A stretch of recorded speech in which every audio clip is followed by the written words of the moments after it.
Hi lovely church family. Hi All Stars and Springlets. I'm missing you all so much.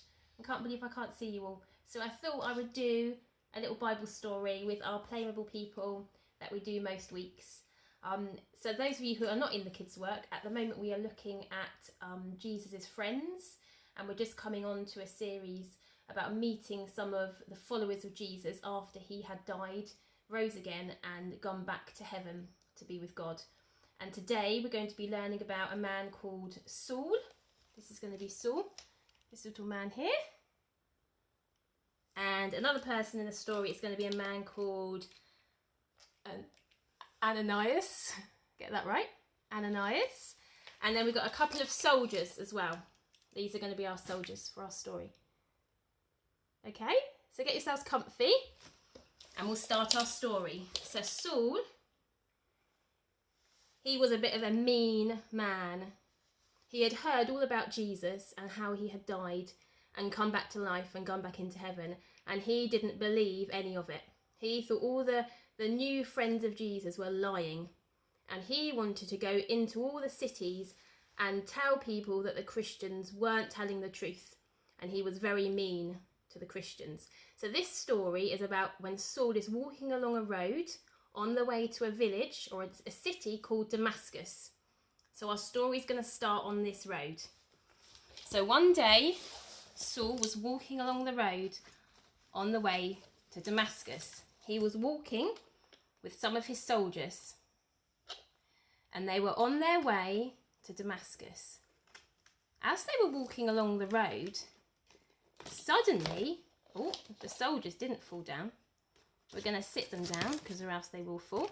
The soldiers were sitting down and Paul was walking along the road when suddenly there was a great light and Paul fell to the floor. It was the brightest light you could ever imagine.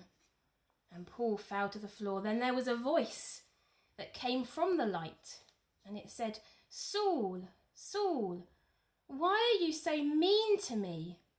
And Saul was really scared and he said, "Who are you? Who's this talking to me?" And out of the light came a voice. "It is me, Jesus. Why are you doing me so much harm?" And then the light disappeared. And Saul stood up. But oh no, he had lost his sight. His eyes were not working anymore. He was petrified and had no idea what had just happened. So the soldiers got up and they walked with Saul to Damascus.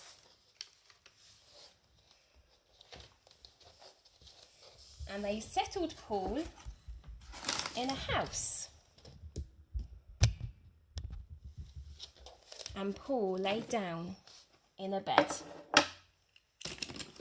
And for 3 days, Paul didn't eat and he didn't drink. Meanwhile, in another part of the city was our friend Ananias. Now Ananias, he was a Christian and he loved God. And God came to him and said to him, "Ananias, there's a man I want you to go and visit, a man called Saul." Ananias went, "Oh no, not Saul. But he doesn't like us and he doesn't like you, God. Oh no, he might do me harm if I go and see him." But God was gentle with Ananias and he said, "Don't worry, I am with you. All will be well." So Ananias walked up to the house and he knocked on the door. And he went in and he met with Saul. And Saul told him all about what had happened on the road. And Ananias said, "I believe that God has got great things planned for you, Saul. He wants to use you to spread his love and his good news to the whole world." And then Ananias prayed for Saul, put his hand on his eyes and said, "God, please use Paul. Please help him see again." And then Saul could see. And from then on, Saul became known as Paul. From then on, Paul loved God and he served God and he travelled all the way to so many countries telling people about how much God loves them. in this story with our friend Saul, he became a really good friend of Jesus. No matter what he had done or what choices he made, God still managed to use him. So maybe now you could go off and maybe you could get a paper plate like this.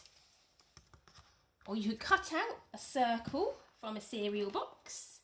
And you could maybe do Saul, before he knew Jesus, you could do a grumpy face or a sad face. And then on the other side, you could do a happy face. And you could put, now Paul loves Jesus. Or you could make some glasses out of a cardboard box and you could put them to go around your eyes. And you could write with your mummies and daddies, find a Bible passage you could write on there about how God helps us to see things clearly and how he loves us. So I hope you've enjoyed this, and I hope that you can meet with Jesus in your homes, and I look forward to seeing you all very soon. I love you all so much. Bye.